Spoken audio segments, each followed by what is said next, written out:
Señoras y señores, en estudios el economista José Luis Tapia. ¿Qué tal, José Luis? Muy buenas tardes, Chema. Muchas gracias por la invitación. Gracias por venir al programa. En paralelo se está realizando en este momento la interpelación del ministro de Economía en el Congreso. Está respondiendo a varios pliegos de preguntas. Hemos pasado algunas de ellas. Y yo me pregunto siempre, ¿cuánto de la economía de un país dependerá del ministro de Economía, por ejemplo? Hemos estado conversando, hemos estado dando una aproximación en base al gasto público, que es aproximadamente 20%, 20%. Mientras el 80% restante es de la inversión privada, ¿no? Entonces ahí está más o menos el peso del Estado en 20% y la otra 80% es del sector privado, ¿no? Ahora, ¿qué se le puede pedir al ministro de Economía entonces? Que facilite la inversión.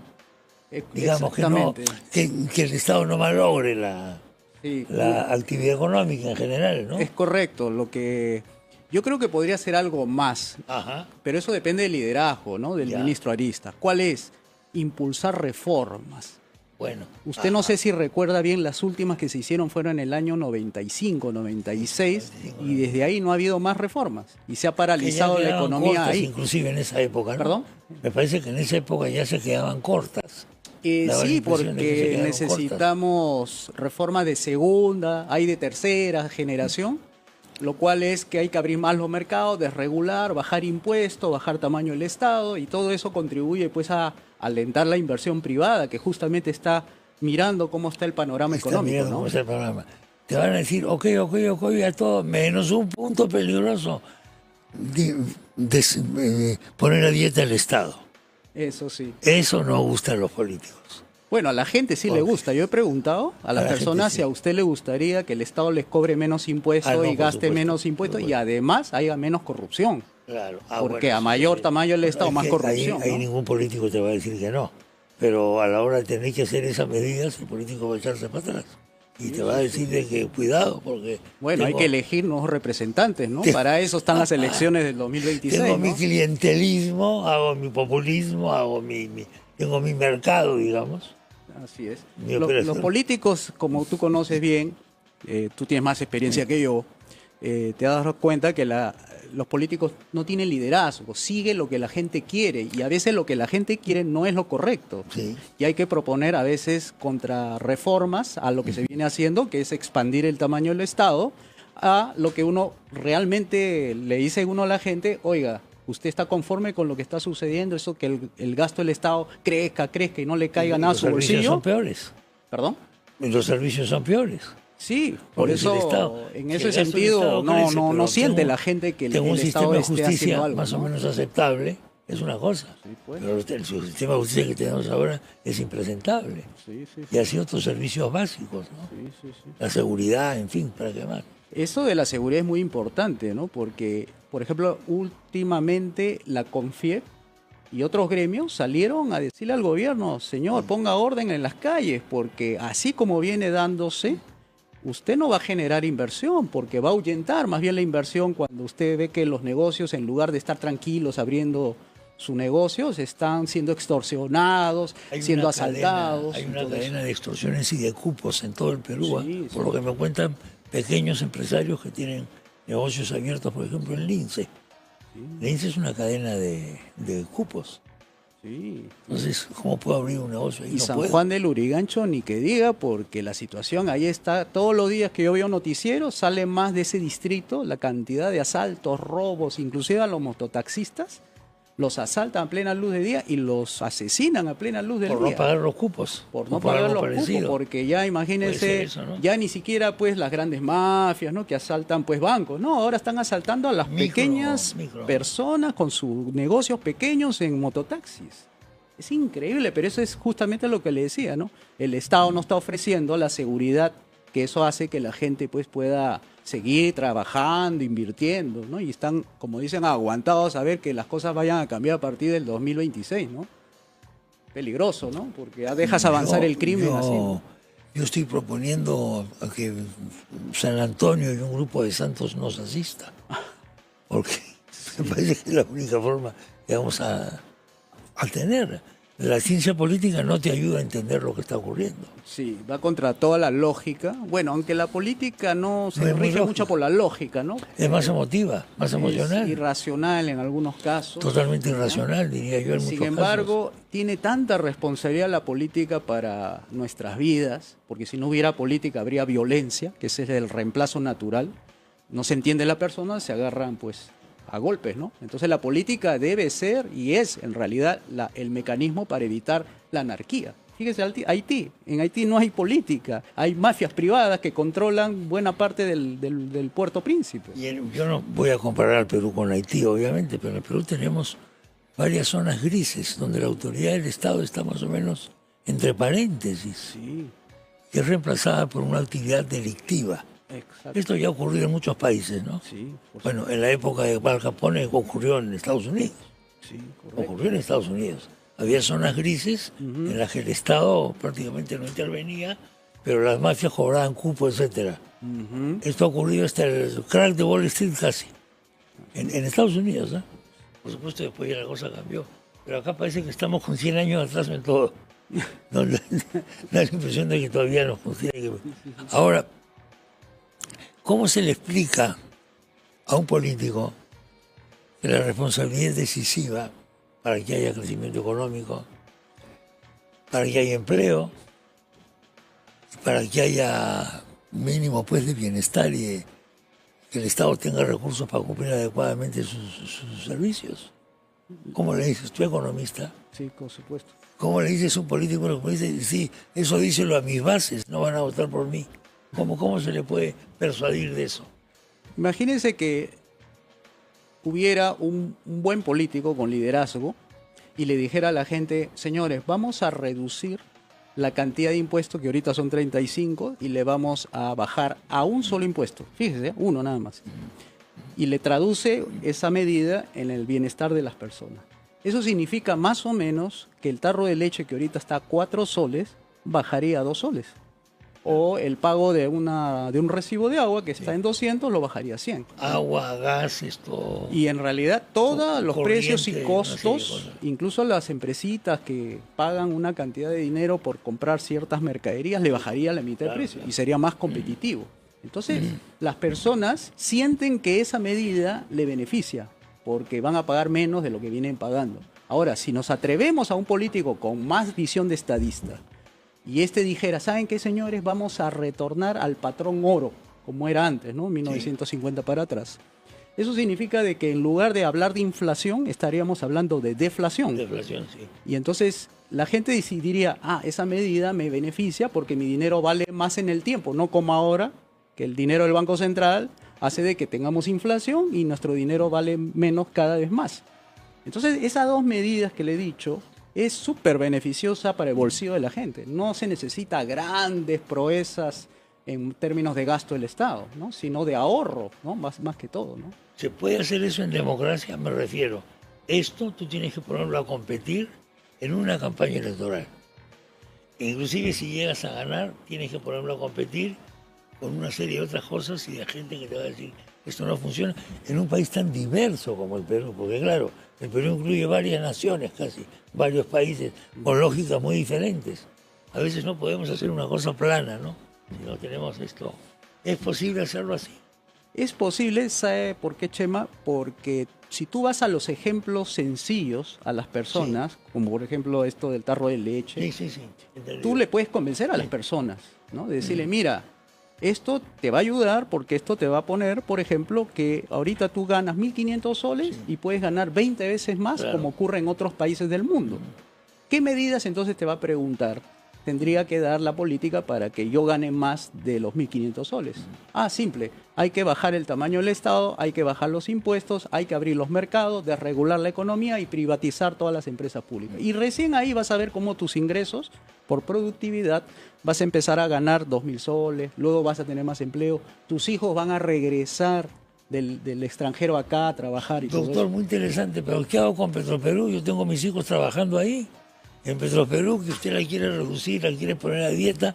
Tengo un montón de miembros del partido que pagan su cuota trabajando en Petroperú desde el año no sé cuántos y somos de la sociedad de amigos de tal cosa que financia Petroperú, porque nos regalan las camisetas del equipo de fútbol, y además va a auspiciar un concurso literario, y además va a auspiciar al club de danzas folclóricas de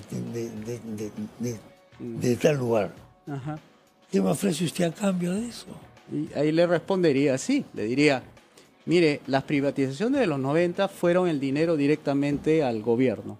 La propuesta que nosotros estamos haciendo, sí, el Movimiento 5 Reformas, es pasar la propiedad a mano del público, pero bajo accionariado difundido, es decir, acciones privadas para cada peruano mayor de 18 años. Claro. Entonces, la persona que se siente que la privatización de Petroperú lo va a perjudicar, no. ¿Por qué? Porque son todos los peruanos, incluyendo a esa persona preocupada. Sería accionista. Que sería un accionista y tendría la preocupación por contratar a un gerente o asociarse a una buena empresa que reflote Petroperú y tenga los incentivos necesarios para poner a las personas adecuadas en los puestos gerenciales.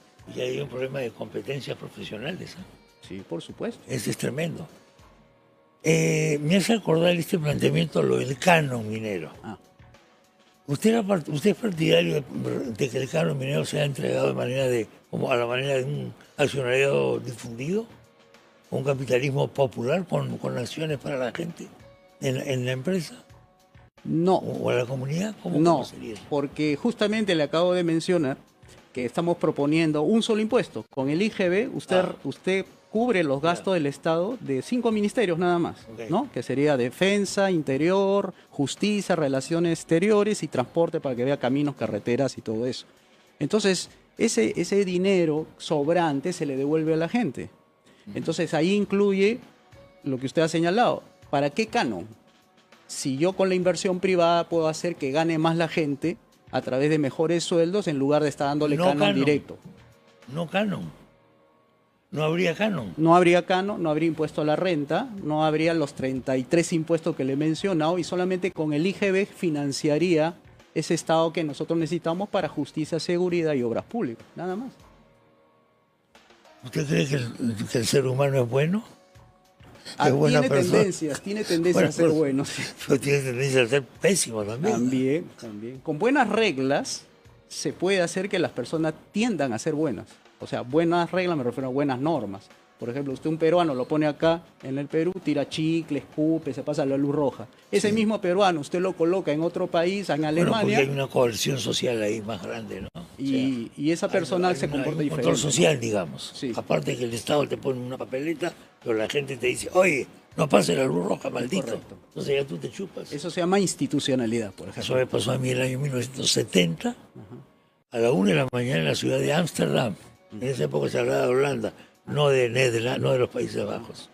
Entonces yo estaba para cruzar una pista, no veía ni un carro, ni a izquierda ni a derecha. Y yo cruzo, pues. Y me llamaron la atención, volteé y vi un grupo de viejos que me decía, mira, está en luz roja el semáforo. Me dijo, está en luz roja el semáforo, mira la luz. Pero yo ya no le respondí nada, porque yo estaba pasando porque no veía carros. Esa manía me ha quedado a mí hasta ahora. Entonces, cuando yo vengo en mis caminatas que hago, en la luz roja me quedo parado, yo veo que todo el mundo pasa. El otro día me quedé parado y se acercó una señorita, ¿quiere que lo ayude a cruzar, señor? Me dijo. Bueno, voy a hacer una pequeña pausa y seguimos conversando unos minutos más.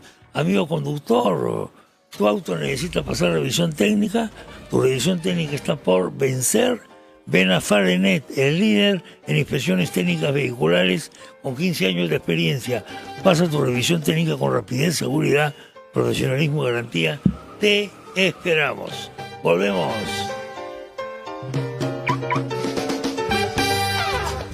Estamos viendo PBO con Chema Salcedo. Siempre soñé con ser tecnólogo médico en terapia física y rehabilitación y cambiar mi historia y la de mi familia. Hoy puedo cumplir ese sueño estudiando terapia física y rehabilitación en la UMA, Universidad María Auxiliadora, que con sus horarios flexibles, modernos laboratorios, convenios y pensiones accesibles me permite estudiar sin dejar de trabajar. Estudiar terapia física y rehabilitación en la UMA es la mejor inversión que estoy haciendo en mi futuro. Tú también puedes cumplir tus sueños. Estudia en la UMA, Universidad María Auxiliadora, y cambia tu historia. Para más información visita www.uma.edu.pe y aprovecha nuestras promociones vigentes. Bienvenido a Calicanto, inspiración y naturaleza en cada rincón. Calicanto está ubicado estratégicamente en el kilómetro 92.5 de la Panamericana Sur, muy cerca del Boulevard de Asia, en la zona de mayor potencial inmobiliario. Descubre exclusivos lotes desde 240 metros cuadrados, en un entorno temático inspirado en la arquitectura romana. Aprovecha nuestros precios mágicos desde $25.999. Visítanos en aventura.pe o llámanos al 905-457-777. Calicanto, tu próximo destino. Condominios Aventura. Vive la magia.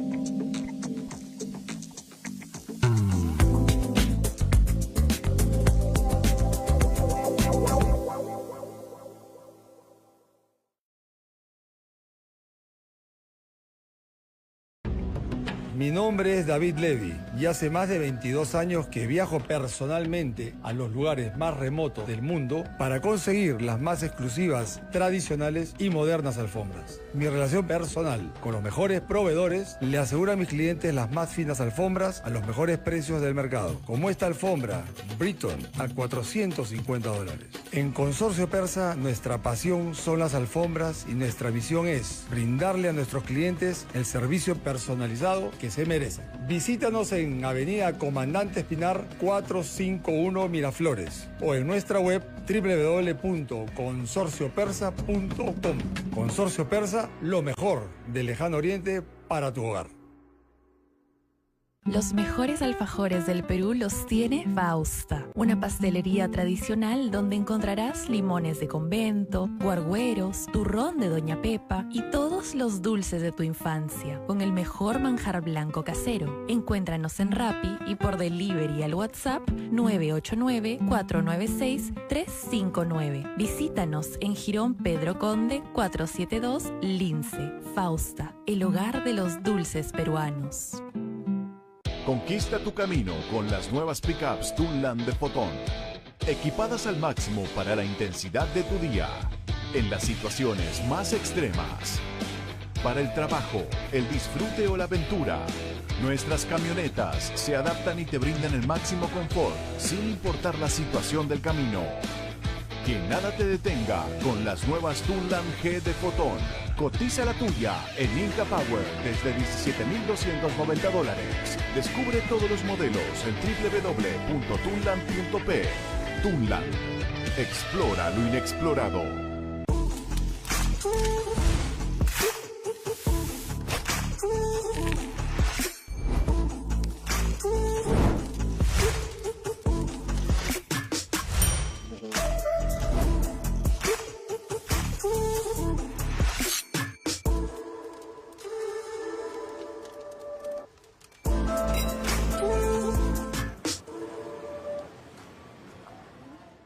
Fiberlux, empresa 100% peruana. Más de 12.000 kilómetros de fibra óptica en 92 ciudades a nivel nacional, con más de 5.000 clientes corporativos. Ofrecemos conectividad empresarial, servicios gestionados, ciberseguridad, data center and cloud. Contamos con soporte técnico permanente con ingenieros especializados en red. Fiberlux, conectividad y soluciones TI. Estamos viendo PBO con Chema Salcedo.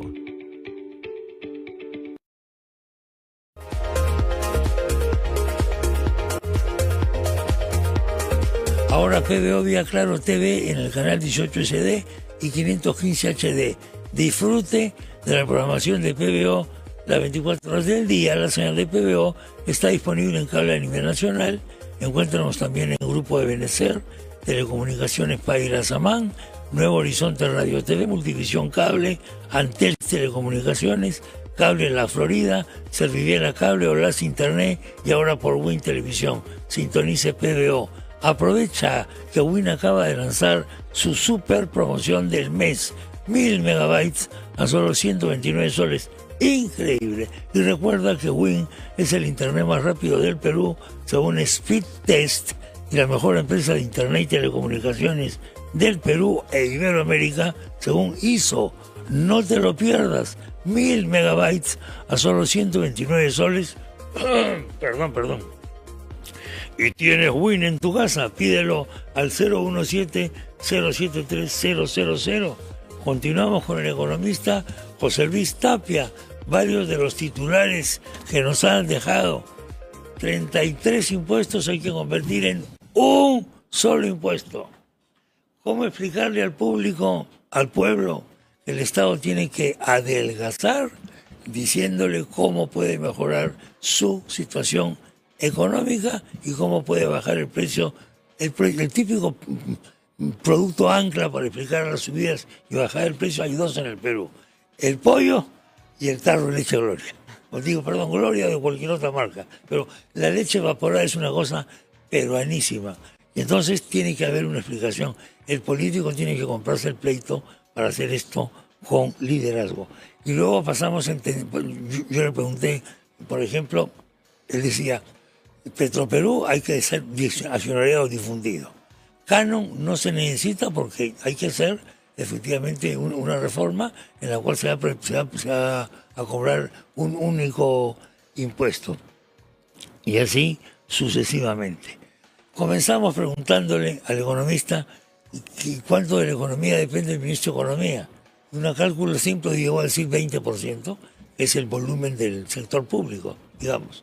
El resto de la inversión depende del sector privado. Vamos a pasar revista a varias cosas entonces. Sistema previsional, jubilaciones, AFP, etcétera. ¿Qué está ocurriendo en este momento? Que es una ley mala la que se ha dado. La que se ha aprobado. Porque esa ley beneficia mal a las AFP, y lo dice de todas las tendencias, izquierda, derecha, centro. Y lo que ha pasado es que ahora va a tener 1.200 millones más las AFP para poder administrar, lo cual es como un regalo de Navidad que le han adelantado. Porque antes le quitaban por razones del retiro del séptimo, el sexto, el cuarto, y más o menos de un promedio se habrá ido unos 110.000 millones de su bolsillo, digamos, de los AFP, por ponerlo así de manera figurativa. Ahora le están dando 1.200 por ahí más, o sea, va a tener más dinero. Y además le quita la posibilidad de cortarle todos los retiros a futuro a todas las personas, lo cual está mal, porque la gente es su dinero, recuerde, no es dinero de ellos. Y han puesto una ley que encima le quita la posibilidad a la gente joven, de 40 años para abajo, de poder disponer de su dinero, ¿no? En teoría esa ley ha sido motivada en la necesidad de apoyar a la economía popular, digamos, en situaciones complicadas como la que tenemos en este momento.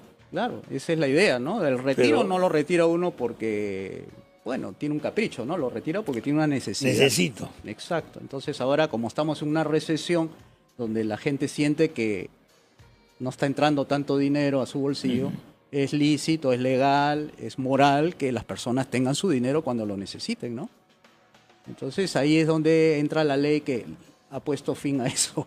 O sea, es una mala noticia para nosotros que cotizamos, de que tengamos para el eso. trabajador, ¿no? Que cotiza para el empleado, para todo el mundo. Sí. Bueno, hay otro ángulo también que se le puede ver, es por el lado de la pensión mínima que se le asegura con esta ley, los 600 soles. Vamos a ver cómo sale el reglamento, cómo es que obtienes esos 600. Lo cual, bueno, en cierta manera me gusta la intención, o sea, me gusta el fin, lo que quieren lograr de la pensión mínima. Pero el problema que yo le encuentro es que para lograr que todos tengan una pensión mínima hay que formalizar la economía.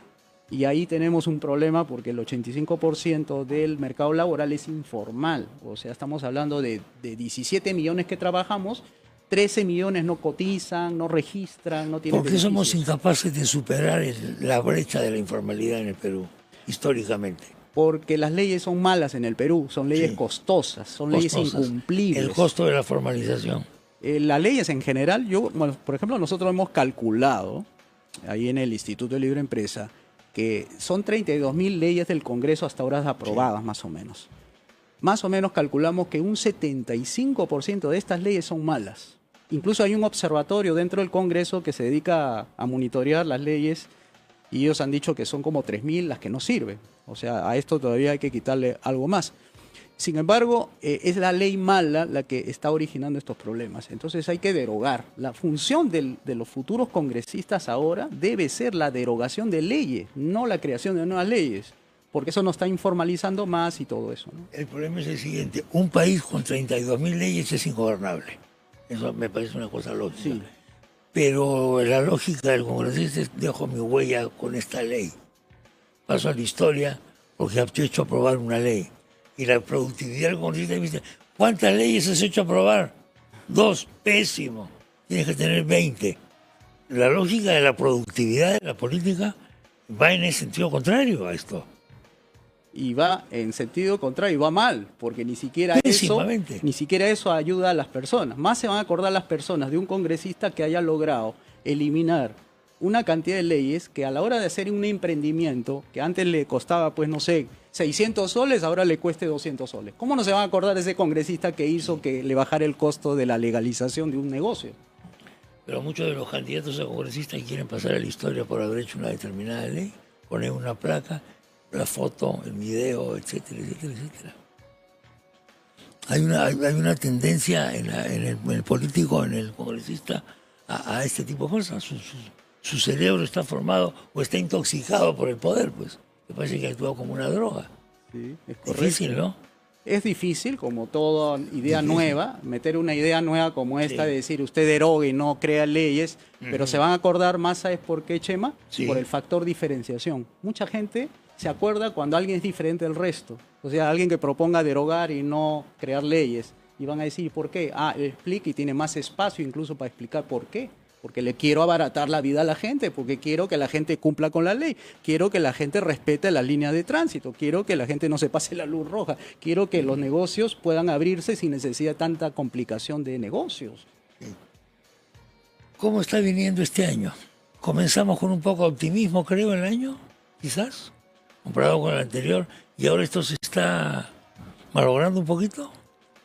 Mira, el ministro que ha entrado, el ministro Arista, él prometió algo, dijo, voy a reactivar la economía. Y creo que por ese lado la intención está bien, pero las acciones no la veo contundentemente. Yo creo en que un ministro de Economía debe ser un líder, y esto es lo que no está sucediendo en los últimos años, donde veo que el Ministerio de Economía ha ido perdiendo liderazgo dentro del gabinete. Entonces no tiene propuestas de ley, no tiene, digamos, iniciativa como para hacer reformas liberales para mi gusto, de tal manera que la gente sienta de que se está haciendo cambios importantes y no solamente medidas parches como esta de transferir bonos o arreglar expedientes de los alcaldes para que puedan solicitar que sus obras sean financiables y todo eso, que al final sabemos que dentro del presupuesto que hay, 13% según la Contraloría se roban. Inconducta funcional, así que es 21.000 millones de soles. Si eso no se corrige, ¿cómo le va a pedir más plata el ministro a la gente con esa tasa Netflix? O sea, el impuesto al streaming, al ver televisión y todo eso. Le está pidiendo a la gente que reduzca su entretenimiento y que más se enfoque en la política. Entonces, es muy contraintuitivo. ¿Cuánto se puede obtener, ¿no?, por el impuesto al streaming? ¿Cuánto se puede? Sí, son 1.000 y tantos millones, algo así, más o menos se calcula. Es importante porque es un 18% de todo lo que se recauda en streaming, es lo que han calculado. Pero yo pienso que no, va a haber más bien más interconexión clandestina de lo que van a recaudar, ¿no? Lo que pasa con nuestra ley es que fomentan la informalidad, cuando no la delincuencia. Sí, por supuesto. No medimos el impacto de las leyes en ese aspecto. Se supone que todo proyecto de ley tiene que llevar un cálculo de costo-beneficio, se supone. Pero últimamente nos hemos olvidado. Entonces hay una serie de congresistas que proponen proyectos de ley y dicen, Párrafo final. No eroga ningún gasto. Sí. ¿Cómo que no eroga ningún gasto? ¿Y tu sueldo qué cosa es, hermano? Así es. ¿O trabajas ad honorem? Es correcto, sí, sí. Hemos perdido esa costumbre, ¿no? Sí, es verdad. Pero lo legal es eso. Es que el costo que a veces asumen los congresistas es la erogación de gasto público, ¿no? Es decir, del presupuesto sale para financiar esta ley, pero ellos se olvidan que el costo no está por ahí, sino el costo de cumplimiento. Exactamente. Y ese costo de cumplimiento es lo que la gente de a pie lo experimenta. O sea, él está pensando en el gasto del Estado y la gente está pensando en el gasto de su bolsillo. ¿De su bolsillo? ¿Cuánto me cuestas tú? Eres un congresista tan brillante. Bueno, ahora tengo que dejarlo acá, pero hay varios temas más que se nos quedan en el tintero, ¿eh? ¿Cuánto vamos a terminar creciendo este año? En principio estaba pronosticado 3.1. 3. Luego, conforme va avanzando los meses, va a ir bajando. O sea, 2.5, 2. Ya Velarde dijo 2.5, pero yo no le creo a Velarde tampoco porque esta desaceleración va a ser más porque el próximo año es campaña electoral. Y ahí se van a asustar todos los que van a invertir. No van a querer escuchar lo que... Dios mío, ¿quién va a ganar? ¿Quién va a salir? ¿Quién me va a cortar la cabeza? Elija usted con libertad. Gracias, gracias José Luis por la visita. Muchas gracias, Chemo, por la Muy invitación. buenas tardes. José Luis Tapia, señoras y señores, ha estado con nosotros. Tendremos que volver a conversar. El tema solamente ha quedado en poco, hay mucho más. Y no se olvide usted de que este día